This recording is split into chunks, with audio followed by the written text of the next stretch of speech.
Abu Hurayra roziyallohu anhudan rivoyat qilingan hadisi sharifda likulli shay'in zakatun va zakatul jasadi somu va siyamu nisfu sabri dedilar. Har bir narsani zakoti bor dedilar. Mana molni zakoti, mana chorvalarning zakoti, donni zakoti bor, hamma narsani o'zini zakoti bor. Xuddi shunga o'xshab bandani jasadini ham zakoti bor dedilar. Insonni badanini, tanasini ham zakoti bor dedilar. Ya'ni qo'limiz ishlab turibdi, oyog'imiz yurib turibdi, yuragimiz urib turibdi, sog' salomat yeganimizni singirib yaxshi salomat yuribmiz-a? Mana shuni zakoti shukronasi uchun beriladigan zakoti bu roza ekan. Roza tutishlik bilan badanni zakotini ado qilgan bo'lamiz ekan.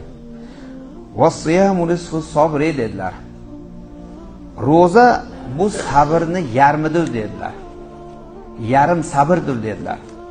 Roza tutgan odamni haqiqiy sabr ekanligi roza tutganda bilinadi dedilar. Roza tutgan odam nisfu sabr, ya'ni sabrni yarmi dedilar. Qani sabr, qanoat bormi bu bandada, yo'qmi? Mana shu bilan sinalar ekanda. Demak, roza tutsa, demak u odamda sabr, qanoat bor.